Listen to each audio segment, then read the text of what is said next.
Bismillahirrahmanirrahim. Assalamualaikum warahmatullahi wabarakatuh. Alhamdulillahirabbil alamin wassallallahu ala sayyidina Muhammadin afdholiz zakirin wa sayyidisy syakirin wa imamil mursalin wa khatamin nabiyyin wa qaidil gurrul muhajirin wa ala alihi wassahbihi ajmain wa man salaka tariqahum ila yaumiddin. Nashhadu an la ilaha illallah wahdahu la syarikalah wa nashhadu anna Muhammadan abduhu wa rasul alladzi la nabiyya ba'da. Saudara sekalian yang dimuliakan Allah Subhanahu wa taala, hari ini saya angkat tema atau diberi tema oleh Pak Kang Riki, menjaga atau pentingnya menjaga akhlak di zaman milenial. Awalnya saya diminta temanya apa kira-kira hari ini. Jadi saya bertanya kira-kira ada masukan apa. Karena kalau masukan berarti itulah yang dibutuhkan. Saya tidak sempat bertanya maksud materi ini, tema ini kemana. Tapi saya mengeksplor pikiran saya, berselancar kira-kira maksudnya apa. Dari situlah bahwa saya menangkap kuncinya adalah di zaman milenialnya. Zaman milenial. Zaman milenial adalah bagian dari waktu. Dari sekian waktu. Dan bacalah sebuah hadis yang cukup panjang dari Rasulullah SAW tentunya. Sangat panjangnya, Rasul pun menyampaikannya sampai turun naik mimbar. Ya, dari mulai ba'da subuh, Rasulullah naik mimbar menceritakan tentang isi waktu masa lalu sampai masa depan, sampai terjadinya kiamat. Sampai duhur tidak selesai. Turun dari mimbar, salat duhur dulu, beres, naik lagi mimbar, dilanjutkan ceramahnya. Sampai waktunya asar, belum selesai juga.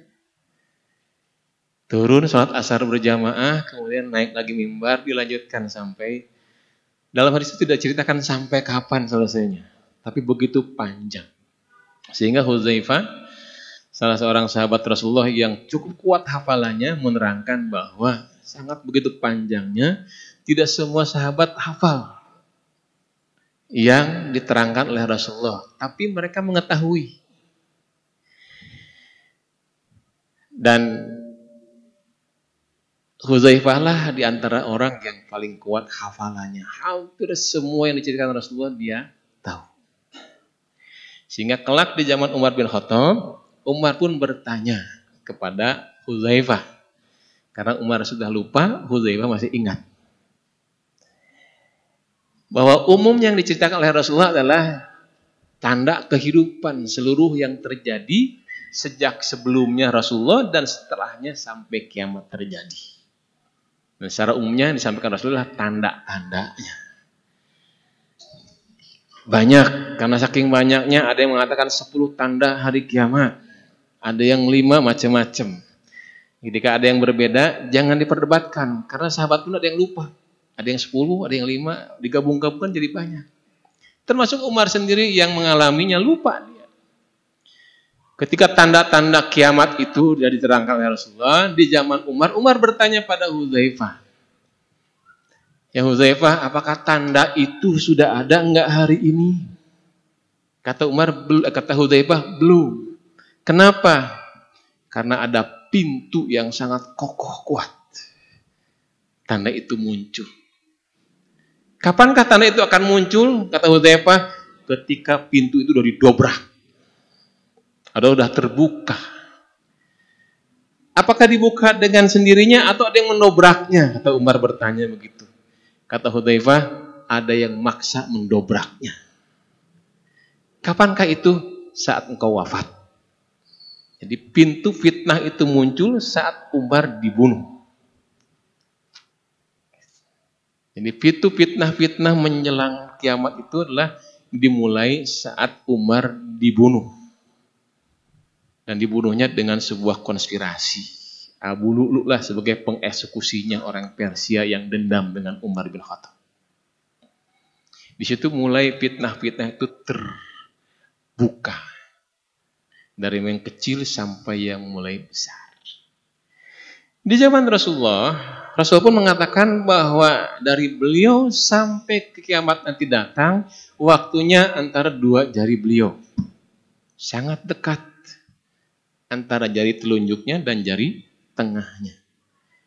Artinya kiamat itu sangat dekat. Kenapa? Karena memang Rasulullah di penghujung. Rasulullah adalah Nabi akhir zaman, ajarannya pun juga ajaran akhir zaman, kitabnya kitab akhir zaman. Karena tidak ada lagi Nabi, nggak ada lagi ajaran yang baru, nggak ada lagi kitab yang baru, artinya sejak zaman Rasulullah sampai kiamat nanti tidak ada perubahan. Waktu itu sama saja. Tinggal mengamati, menghitung tanda-tanda itu terbuktinya dan kapan kiamat terjadi. Nah, hari ini kita masuk di zaman milenial. Kalau yang sejaman dengan saya ngalamin zaman modern. Kalau yang lahirnya tahun 45 berarti dia mau mengalami zaman kemerdekaan negeri ini. Kalau lahirnya lah sebelum tahun 45 berarti ngalamin hari kolonial, penjajahan. Setiap orang mengalami zaman itu bisa satu, bisa beragam. Ya. Dan salah satu tanda kiamat terjadi, waktu terasa cepat. Waktu terasa cepat. Perubahan zaman begitu cepat. Tetapi sehebatnya pun zaman itu akan berhenti dan akan berganti dengan zaman berikutnya. Hari ini mungkin orang membangga-banggakan zaman milenial. Karena secara ilmu kemajuan luar biasa, secara teknologi apalagi begitu ya. Tapi besok lusa zaman ini hilang. Akan diganti dengan zaman berikutnya. Dan kita tidak tahu zaman apakah itu.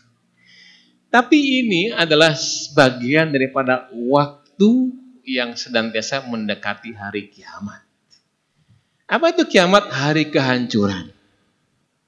Artinya bahwa mau zaman apapun hari ini, dari dulu zaman Rasulullah sampai sekarang dan besok lusa, ini adalah hari semakin rusak.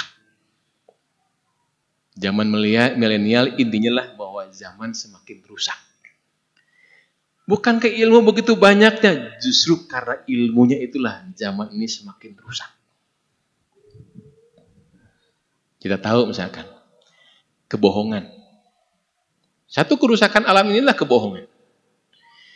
Orang kalau mau berbohong dulu, harus bertatapan muka, berbicara, atau dengan tulisan tangan, yang mana mereka berpikir panjang ketika akan berbicara atau menulis itu. Karena ketahuan siapa yang berbohongnya. Dan sangat lambat ketika akan menyebar viral kemanapun. Walaupun berarti rata-rata kebohongan cepat dari dulu sampai sekarang. Tapi kecepatannya berbeda dengan hari ini. Kebohongan hari ini dengan teknologi yang ada, dengan ilmu yang ada, hari ini diperbuat, yang membuatnya nggak tahu siapa yang berbohongnya, tapi sudah menyebar seluruh dunia ini. Itulah kerusakan. Bahwa kerusakan pertama adalah dimulai dengan kebohongan. Dan itulah tanda kiamat. Semakin mudah orang memproduksi kebohongan. Nah, zaman inilah zaman yang paling gampang memproduksi kebohongan. Al-Quran sudah mewanti-wanti. Surah di antaranya surah Al-A'raf 96. A'udzubillahi minasyaitonirrajim. Walau anna ahlal qura amanu wa taqaw la fatahna alaihim barakati minas sama'i wal ard. Ayat ini sudah hafal, sering diulang-ulang oleh banyak murabi kita, guru kita, muwajih kita, mubalik kita. Bahwa andai satu negeri itu beriman bertakwa semua, maka keberkahan akan dibuka oleh Allah dari langit dan bumi. Segala pintu keberkahan dibuka oleh Allah. Awalnya begitu statement Allahnya. Bahwa akan dibuka keberkahan dengan syarat seluruh penduduk negeri itu beriman dan bertakwa. Tapi ketika dilanjutkan ayatnya, walakin kadzabu fa akhadnahum bima kanu yaksibun. Akan tetapi kata Allah, ketika berdusta kalian, berbohong kalian, Allah nggak menyebutkan ketika siapa yang berdustanya, dan nggak menyebutkan semua penduduk negeri yang berdusta. Tapi kalau ada satu orang yang berdusta, yang disebut keberkahan diangkat kembali oleh Allah, bahkan bukan diangkat, wakadabu, diadab oleh Allah Subhanahu Wa Taala. Kenapa diadab? Karena perbuatan dustanya. Karena kerusakan pertama di bumi adalah karena dustanya.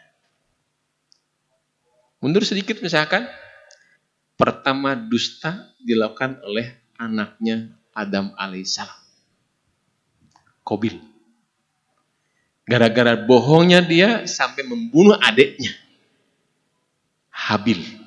Urusannya sepele, urusan pernikahan. Yang itu pun juga disolusikan oleh nabinya oleh Allah lewat nabinya. Ketika Qabil tidak menerima harus menikahi adiknya, yang menurut dia paras adiknya itu adalah lebih atau kurang cantik daripada sekelahirannya, saudara kembarnya, yaitu Ikrimah. Oleh Allah diterima, merasa tidak adilnya, disuruh berkurban dia. Berkurbanlah dia. Kebohongannya dia bukan tidak berkurban, tapi kebohongan yang dilakukan adalah berdusta di hadapan Allah. Kurbannya tidak lillahi ta'ala. Kurban bohong diawali dari tidak mengatasnamakan Allah Subhanahu Wa Taala. Seolah-olah dia berkurban, banyak berbuat kebaikan, dan dia cukup banyak yang dikurbankannya. Waktu itu kurbannya bukan hewan, apapun harta bendanya bisa dikurbankan. Habil karena memang orangnya miskin atau apa adanya, berkurbannya sedikit. Allah nggak bisa dibohongi. Allah tahu isi hati orang. Allah Maha tahu, sehingga yang diterima kurbannya adalah Habil. Qabil dari mulai dusta menjadi dengki, dendam. Terjadilah pembunuhan. Kerusakan dusta menjadi luar biasa, besarnya kerusakan ketika dimulai tanpa dihentikan. Karena inilah kerusakan orang-orang munafik. Hadirin yang dimuliakan Allah Subhanahu Wa Taala. Sehingga wajar kalau diangkat bahwa pentingnya menjaga akhlak. Karena memang zaman manapun rusaknya bumi karena akhlaknya. Tetapi sebagian besar kita kalau berbicara akhlak pasti berbicaranya sekedar moral, etika, tata aturan yang antara hubungan dia dengan orang lain. Sedangkan Islam sendiri, ketika Aisyah radhiyallahu anha pun ditanya tentang akhlak Rasulullah, khuluqul Quran. Khuluqul azim, Al-Quran sendiri mengatakan begitu. Oh, Rasulullah itu akhlaknya adalah akhlak Quran. Artinya berbicara menjaga akhlak, pentingnya menjaga akhlak menghadap di zaman kapanpun termasuk milenial adalah intinya jaga Al-Quran.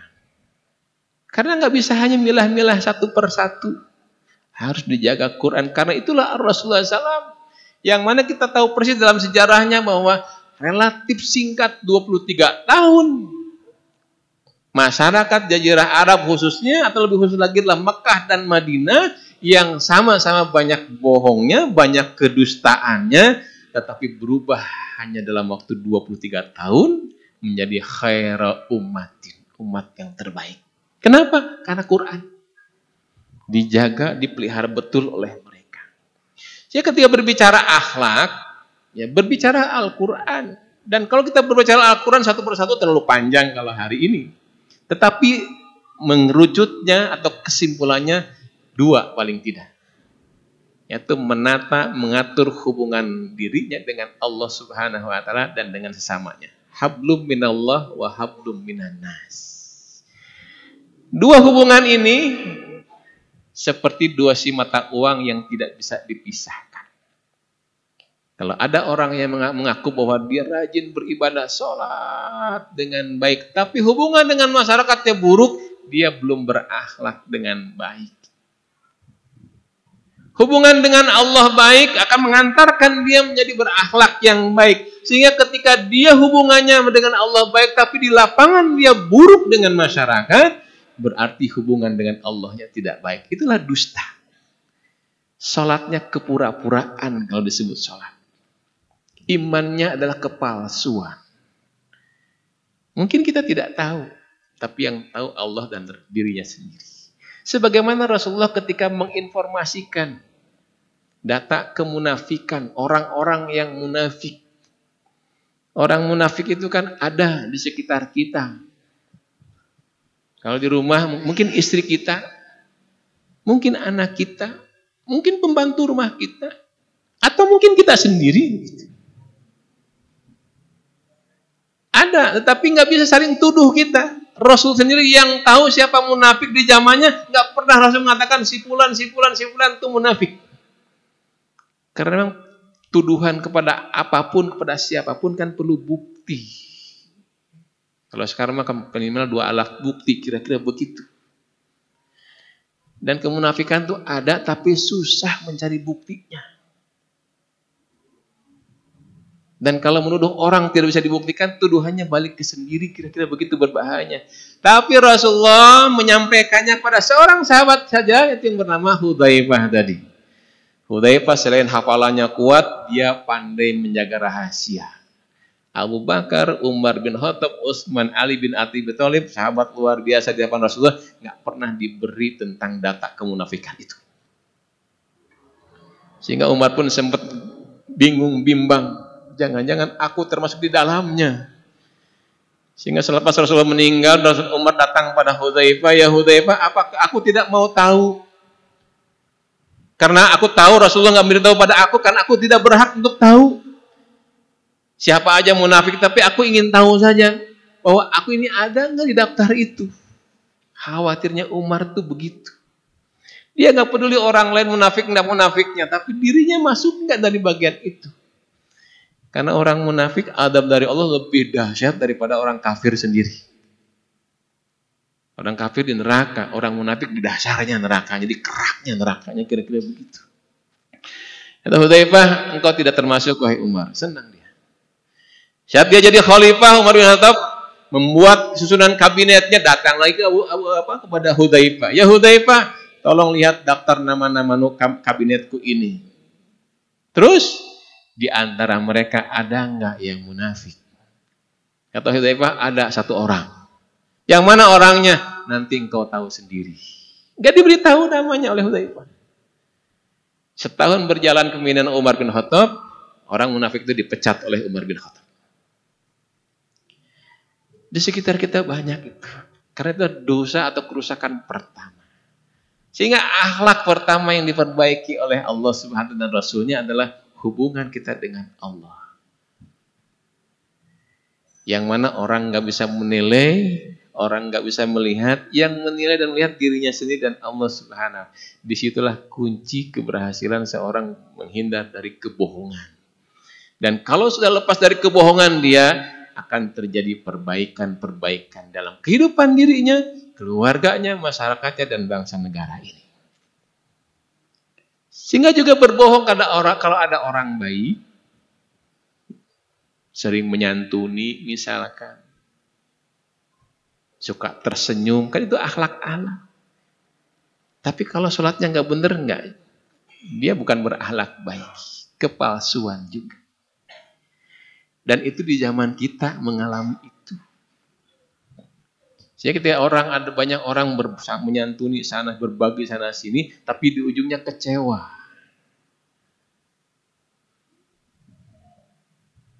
Kalau dia berbagi dengan orang lain, menyantuni banyak orang miskin, menyantuni orang yang anak yatim, tapi ujungnya dia kecewa, berarti dia memang bohong berbuat kebaikannya. Siapakah mereka? Rata-rata calon pemimpin kita hari ini. Calon anggota legislatif, calon wali kota, calon bupati, calon gubernur, calon presiden.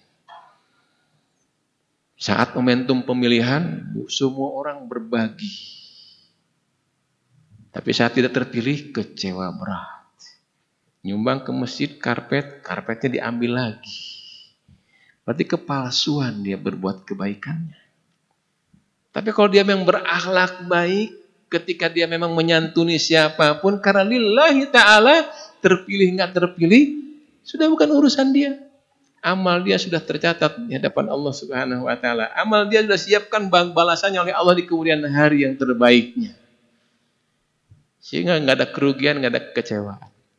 Karena itu hadirin yang dimuliakan Allah Subhanahu wa taala. Karena terlalu panjang kalau bicara akhlak. Bagi kita sikapnya atau akhlak, kita sudah berakhlak tidak berakhlaknya di hadapan Allah dengan orang lain. Satu saja, kecewa atau tidak kita. Kita kecewa enggak oleh orang lain atau orang lain kecewa enggak oleh kita. Kalau kita sudah ada di dalam jalan trek yang benar, berhubungan dengan Allah benar, berhubungan dengan sama benar, tandanya kita tidak boleh mengecewakan orang lain, dan tandanya orang lain pun tidak boleh mengecewakan diri kita. Dan kita yang bisa menilai sendiri. Kalau kita merasa kecewa dengan orang lain, tandanya kita belum ikhlas. Atau kalau kita mengecewakan orang lain, tandanya ada perangai kita, moral kita, etika kita yang kurang baik di hadapan orang itu. Sehingga jadikanlah apapun yang terjadi itu menjadi penilaian diri kita. Lebih jauhnya lagi kalau kita betul-betul ingin menjaga akhlak kita. Dalam konsep diri ada yang disebut dengan aku diri. Aku diri itulah aku yang dinilai oleh diri kita sendiri. Saya ahli ibadah bukan. Saya ahli kebaikan bukan. Saya siapa? Menurut kita. Yang terkadang penilaian diri sendiri itu egois kita. Merasa paling benar. Sehingga nunjuk orang lain salah semua. Tetapi ada yang kedua. Karena kalau hanya aku diri saja, itu pasti banyak salahnya kita. Itu yang disebut dengan aku sosial. Lihat orang lain menilai kita apa. Dari mulai di rumah kita. Kalau kita sebagai seorang suami, istri kita menilai kita apa. Kalau saya di hadapan jamaah, kayak jagoan Pak. Tapi paling kuat saya ceramah cuma setengah jam, 1 jam. Tapi kalau di rumah, yang paling kuat ceramah istri saya. Bisa sampai 5 jam. Dan semuanya menasihati saya. Nggak ada satu poin pun yang tidak menasihati suaminya. Termasuk ketika saya sedang ceramah, kalau istri saya hadir. Abi ngomongnya harus begini, Abi begini, semuanya itu bisa panjang. Sehingga saya pernah mengatakan pada saya, ini perasaan ceramah Abi cuma 15 menit, tapi Umi nasihatnya sampai 1 jam. Panjang amat. Itu adalah aku sosial. Orang lain menilai diri kita. Jangan dianggap salah. Kan dia sengaja nggak sengaja, sadar nggak sadar, dia menilai diri kita. Perangai kita kayak apa? Dari cara berbicara, dari perilaku, sikap, segala macam. Dikombin dua-duanya, dikolaborasikan antara aku diri, aku sosial, akan terjadilah saling naik turun. Terlalu tinggi aku sosialnya, dia menjadi ABS. Asal Bapak suka. Dia adalah penjilat. Rata-rata bawahan ke atasannya begitu. Gimana Pak sukalah, bener salah bagaimana nanti, gitu kira-kira begitu. Itu karena terlalu tinggi aku sosialnya. Kalau aku ideal, aku dirinya terlalu tinggi, dia akan sombong, egois, merasa paling baik, tidak perlu dapat mendengar dari orang lain. Lebih lengkap lagi kalau kita gabungkan dengan aku idealnya. Apa aku idealnya? Al-Quran. Baca satu persatu Al-Quran. Terakhir, saya ingin sampaikan misalkan. Surat Al-Ma'un. Kita ada hafalkan Al-Ma'un yang luar biasa. Dimulai dengan ara'aital ladzi yukadzibu biddin. Urusan dusta dulu. Hamba melihat mereka yang berdusta itu. Ya. Disebutkan biddin, berdusta dalam agamanya. Mengaku Islam tapi tidak Islami, kira-kira begitu. Itu berdusta dengan agamanya. Ara'aital ladzi yukadzibu biddin fadzalikal ladzi yad'ul yatim. Ya, mereka yang tidak peduli dengan orang miskin. Wala yahuddu ala ta'amil miskin. Yatim dulu ya. Ara'aital ladzi yukadzibu biddin fadzalikal ladzi yad'ul yatim. Menghardik anak yatim. Wala yahudu ala ta'am miskin. Tidak pernah ngasih makan orang miskin. Kalaupun mereka ngasih makan. Kita kalau lihat sejarah kan, dulu ada zaman penjajahan negeri ini tuh, kalau mau ambil makanan tuh ngantri luar biasa. Karena memang kita dijajah dulu. Tapi hari ini sudah 7 tahun, 78 tahun kita merdeka, masih mengantri masyarakat kita itu. Kenapa kalau berbagi nggak datangi ke rumahnya, tapi disuruh ngantri untuk berbagi? Karena itulah kepalsuan, menghinakan orang miskin. Kalau orang miskin itu doanya saat mustajab. Kalau dia tersinggung, dia berdoa. Pasti kecelakaan kita yang menyinggungnya dia.